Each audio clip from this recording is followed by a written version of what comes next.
Salut à tous, bienvenue dans la cave de Juliette pour cette nouvelle vidéo du tour du monde des cépages. Aujourd'hui, on va parler d'un cépage noir avec des petites baies, un cépage qui est particulièrement tannique mais aussi très aromatique. Il s'agit du Malbec. Le Malbec, on le trouve beaucoup en Argentine, mais on en trouve aussi en France. Et la région qui est caractéristique de ce cépage, eh bien, c'est le Cahors. Alors pour aujourd'hui, on va donc aller à Cahors pour ce petit atelier dégustation. Ici on a donc un Malbec de Cahors de 2018. Le Malbec, c'est un cépage qui se plaît aussi beaucoup en Argentine. Alors moi j'adore les Malbecs argentins, ils sont extrêmement aromatiques, très fruités, avec des tanins très soyeux. À Cahors par contre, ce sont des vins qui sont réputés pour leur côté rustique, avec l'expression de ces tanins assez forts et ce goût un peu de gibier et d'épices, de poivre. Alors pour l'expérience d'aujourd'hui, on va faire appel à notre mémoire sensorielle. Je ne vais pas revenir sur le principe de la mémoire sensorielle puisque je l'ai déjà expliqué dans ma première vidéo sur le cépage chardonnay.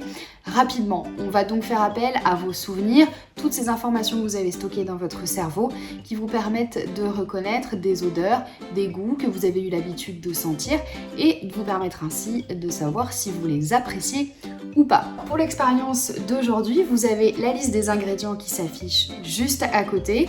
Même principe que la dernière fois. On va donc commencer par utiliser son odorat avant de passer au goût. Ici, on a donc plusieurs ingrédients qu'il va falloir sentir. 3 par 3, comme la dernière fois. 3 par 3, on prend les ingrédients, on passe à son verre de vin, on le fait un peu tourner et on sent. On n'oublie pas bien sûr de noter ces impressions sur un carnet, si vous sentez ou pas les ingrédients que je vous ai proposés. Et ensuite, vous me dites ce que vous en pensez. Petite astuce avant de démarrer. Pour servir le vin, moi, j'ai eu recours à la carafe. Alors, pourquoi la carafe?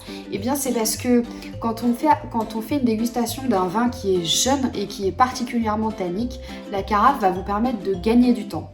En gros, quand vous allez mettre le vin au contact de l'oxygène en le faisant remuer dans la carafe, eh bien ça va lui permettre de vieillir, de prendre un peu cette expérience et de développer ses arômes. Ça va vous permettre de compenser en gros les années qu'il n'aura pas passé à vieillir dans votre cave. Voilà pour la petite astuce. Je vous laisse faire l'expérience. On commence par l'odorat et ensuite on pourra parler du goût. À tout de suite.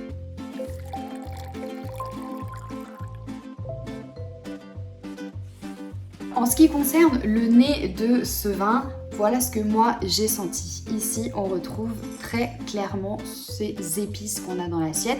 Hormis la cannelle, c'est pas flagrant. Par contre, on retrouve très clairement cette odeur de clou de girofle et ce poivre noir qui est très aromatique.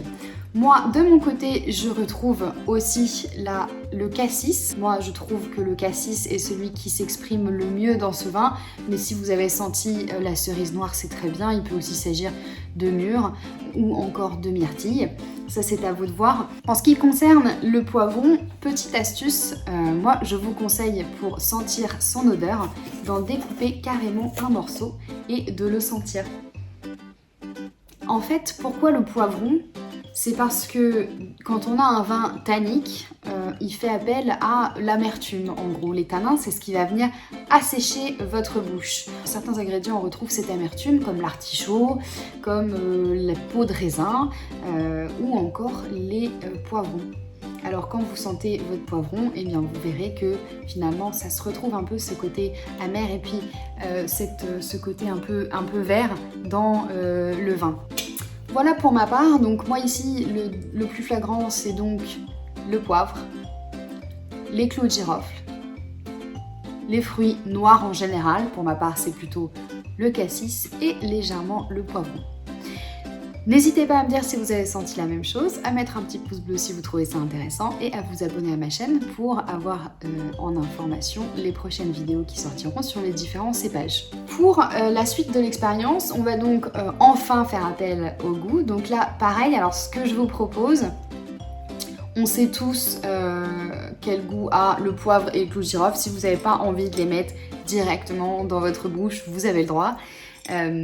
Maintenant, ce que je vous propose par contre, c'est surtout n'oubliez pas la dégustation du raisin noir, parce que vous allez voir que, bien sûr, le vin est fait à base de raisin, donc ça vous paraît évident, mais vous allez ressentir cette amertume qui se trouve dans la peau du raisin noir, que vous allez pouvoir retrouver dans le vin. Idem avec les poivrons, bien sûr si vous n'aimez pas ça, ne vous forcez pas, et je vous invite à faire pareil avec la confiture. Alors moi j'utilise de la confiture parce que je n'ai pas la chance d'avoir du cassis de saison sur la table, mais si vous avez des fruits frais, bien entendu, vous pouvez faire l'expérience avec des fruits frais. Voilà, on se retrouve tout de suite et je vous dis ce que j'en ai pensé. Alors, pour ma part, dans ce vin, moi, ce que j'ai retrouvé, c'est le poivre, donc ce côté épicé qui est pas caractéristique des Malbec français, donc issus de Cahors. On retrouve aussi le raisin, pas seulement ce côté évident parce que le raisin est l'ingrédient principal du vin, mais parce qu'on retrouve cette amertume qui est contenue dans les peaux de raisin, on le retrouve très bien dans le vin. Moi, je retrouve aussi le poivron rouge et le cassis comme au nez de tout à l'heure avec cette légère note acide du cassis. Voilà pour la partie expérience. Surtout n'hésitez pas à prendre des notes, à noter, vous faire peut-être même un petit calepin avec vos impressions sur les différents cépages qui vous permettront d'y revenir au fur et à mesure si jamais vous avez un trou.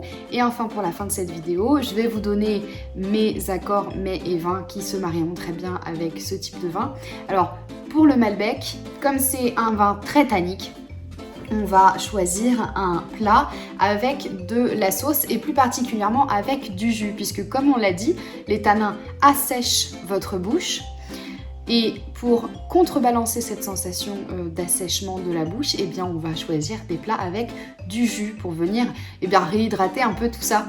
Alors bien sûr, en première ligne, vous trouverez tout ce qui est bouillon, potage, soupe, pot-au-feu par exemple, ça c'est idéal.